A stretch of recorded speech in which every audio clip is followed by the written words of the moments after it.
మహోన్నతుడు మహాగణుడు తండ్రి కుమార పరిశుద్ధాత్మ త్రియేక దేవుని నామమునకు స్తుతిగణమైన ప్రభువులు కలుగును గాక. ఈ సమయంలో దేవుని వాక్యమును కొద్ది నిమిషాలు ధ్యానం చేద్దాము.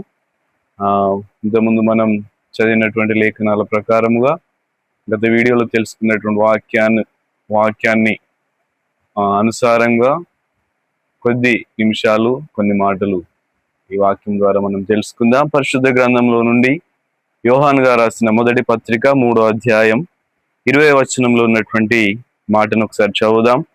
ఇందువలన మనము సత్య సంబంధులమని ఎరుగుదుము, దేవుడు మన హృదయం కంటే అధికుడై సమస్తమును ఎరిగి ఉన్నాడు గనుక మన హృదయం ఏ ఏ విషయములలో మన యందు దోషారోపణ చేయునో ఆయా విషయములలో ఆయన ఎదుట మన హృదయములను సమ్మతిపరచుకుందుము.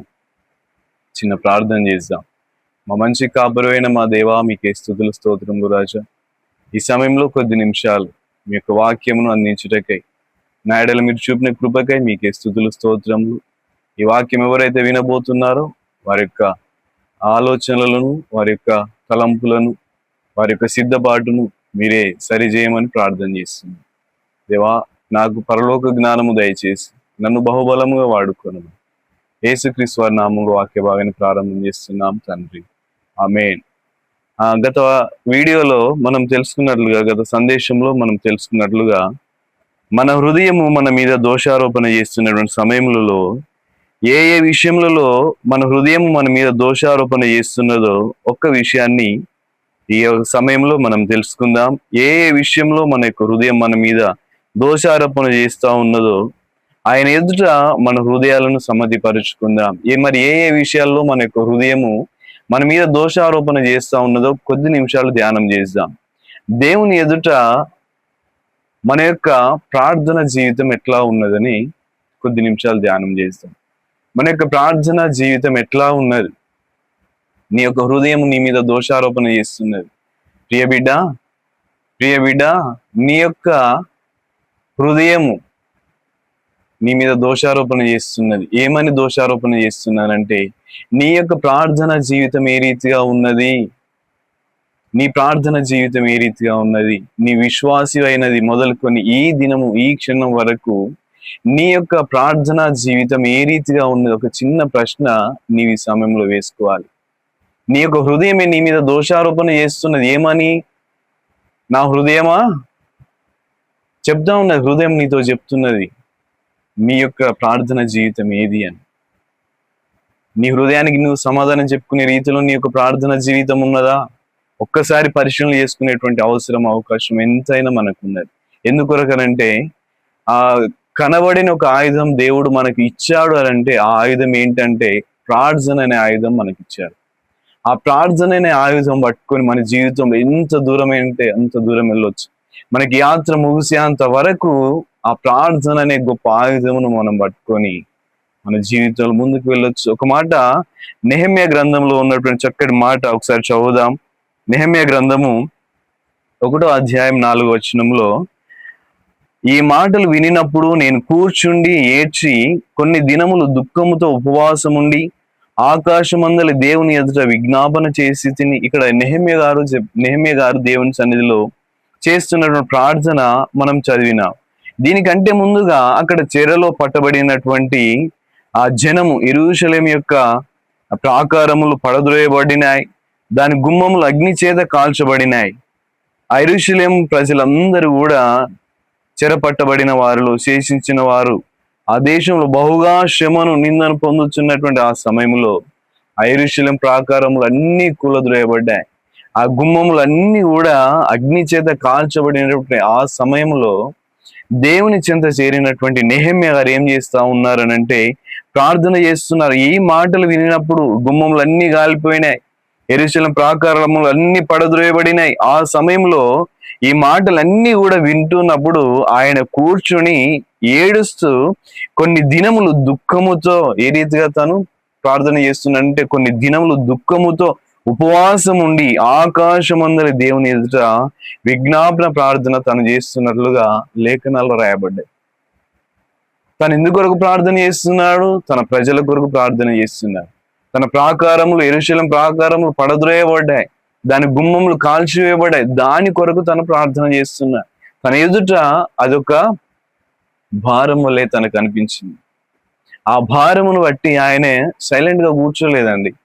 దేవుని సన్నిధిలో మొర్ర పెట్టడం ప్రారంభం చేశాడు. చాలా దినములట, ఇక్కడ కొన్ని దినములు దుఃఖముతో ఉపవాసం ఉండి ఆకాశమందలి దేవుని ఎదుట తను విజ్ఞాపన చేస్తా ఉన్నాడు. నీ యొక్క ప్రార్థనా జీవితం ఎట్లా ఉన్నది? నీ యొక్క విజ్ఞాపన జీవితం ఎట్లా ఉంది? దేవుని సన్నిధిలో నీవు ఎన్నిసార్లు ప్రార్థన చేయగలుగుతున్నావు? ఒక దావీదుని చూస్తున్నావా? ప్రార్థన ఏ రీతిగా చేశాడో తెలుసా? ఒక దానియేలుని చూస్తున్నావా? తాను ఏ రీతిగా ప్రార్థన చేశాడో తెలుసా? ఒక హన్నాను చూస్తున్నావా? ఆ హన్న దేవుని సన్నిధిలో ఏ రీతిగా ప్రార్థన చేసిందో నీకు తెలుసా? మరి వాళ్ళ వల్ల మనం ఉండకూడదా? మన జీవితాల్లో ప్రార్థనకు అటువంటి ఆ అవకాశం ఇవ్వకూడదా? వారి జీవితంలో మేలు పొందుకున్నారు. దావీదు గారిని దేవుడు అన్న హృదయానుసారుడు అంటాడు. అదే రీతిగా హన్న తను లేమిలో దేవుని సన్నిధిలో మొర్రపెట్టింది. ఆ లేమిని బట్టి దేవుడు తనను గొప్పగా ఆశీర్వదించాడు. మనకు తెలియదా? తన కన్నీళ్ళన్నీ దేవుడు తొలగించాడు. తన హృదయంలో, తన జీవితంలో ఒక సంతోషాన్ని నింపాడు. ఎందుకొరకు? తన దేవుని సన్నిధిలో తను ప్రార్థన చేయడం వలన. ఆ ప్రార్థన నీవు నేను కలిగి ఉండాలి. ఆ ప్రార్థన జీవితం నీవు నేను ఎప్పుడైతే కలిగి ఉంటామో మన హృదయం మన మీద దోషారోపణ చేయదు. మన హృదయాన్ని మనం సమ్మతిపరచుకోగలుగుతాం. మన హృదయం మనల్ని ప్రశ్న చేస్తూ ఉంటది, ఏమని? ప్రియ బిడ్డ, నీ యొక్క ప్రార్థన జీవితం ఎట్లున్నదయ్యా? నీ ప్రార్థన జీవితం ఎట్లున్నదమ్మా అని చెప్పి నీ హృదయమే నిన్ను ప్రశ్న చేస్తుంది, దోషాన్ని ఆరోపణ చేస్తుంది, దోషాన్ని ఎత్తిపడుతుంది. నీవు తప్పకుండా ప్రార్థన చేయాలని దేవుని లేఖనాలు సెలవిస్తా ఉన్నా. నీ జీవితంలో ఉపకారములు పొందుకున్నా, మేలులు పొందుకున్నా, అవి కావాలని ఆశ కలిగి ఉన్న నీవు దేవుని సన్నిధిలో ప్రార్థన చేయడం మరవకూడదు. పరిశుద్ధ గ్రంథంలో చాలా సార్లు ప్రార్థన గురించి వ్రాయబడ్డది. చాలా మంది భక్తులు ఆదికాండం మొదలుకొని ప్రకటన గ్రంథంలో ఉన్నటువంటి, పరిశుద్ధ గ్రంథంలో ఉన్నటువంటి ప్రతి ఒక్క భక్తుల జీవితాలు మనం చూసినప్పుడు వారందరూ కూడా ప్రార్థన చేస్తూ ఉన్నారు. ఆ ప్రార్థన ద్వారా వారి యొక్క హృదయాన్ని సమ్మతిపరుచుకుంటున్నారు. దేవుని ఎదుట వారి యొక్క హృదయాన్ని సమ్మతిపరుచుకుంటున్నారు. వారికంటే మనం బహుశ్రేష్ఠులమేమి కాము. మనం ఎంత అండి? పరిశుద్ధ గ్రంథంలో ఉన్నటువంటి భక్తుల కంటే మనం ఎంత? దేవుని సన్నిధిలో ప్రార్థన చేయకుండా ఎందుకు మరి నిర్లక్ష్యం వహిస్తున్నా? మన జీవితంలో కేవలం మేలుల కొరకే నా ప్రార్థన. మనకు ఆధ్యాత్మిక జీవితం ఎదగాలి, మన సంఘం ఎదగాలి, మన సంఘ పరిస్థితులు ఎదగాలి, మన కుటుంబ పరిస్థితుల్లో మార్పు రావాలి, మన పిల్లలలో మార్పు రావాలి, మన సమాజం అంతా కూడా మార్పు చెందాలి అనంటే నీ దగ్గర ఉన్నటువంటి ఒక ఆయుధాన్ని నీవు ఉపయోగించాలి. ఆ ఆయుధమే ప్రార్థన అనే ఆయుధం. ఆ ప్రార్థన అనే ఆయుధాన్ని నీవు తప్పకుండా ఉపయోగించినట్లయితే నీ జీవితంలో నీవు మేలు పొందుకుంటా. రోమిలోకి రాసిన పత్రికలో గత వీడియోలో మనం తెలుసుకున్నట్లుగా మనం క్రీస్తు యేసు న్యాయపీఠం ఎదుట ఏదో ఒక రోజున నిలబడబోతా ఉన్నాం. ఆ నిలబడేటువంటి సమయంలో నీ హృదయం నీ మీద దోషారోపణ చేస్తే, ప్రియ బిడ్డ, నీ యొక్క ప్రార్థన జీవితం ఏ రీతిగా ఉన్నదని నీ యొక్క హృదయం నీ మీద దోషారోపణ చేస్తే నీ హృదయానికి నీవేం సమాధానం చెప్తావు? ఒక్కసారి ఆలోచించవా? ఒక్కసారి దేవుని సన్నిధిలో నీవు ఆలోచన చేయవా? రోజులు 24 గంటల సమయం ఉంటది. 24 గంటల సమయంలో నీ దేవుని సన్నిధిలో నీవు చేసే ప్రార్థన ఎంతసేపు? 1 నిమిషమా, 2 నిమిషాల, 10 నిమిషాల, గంటన?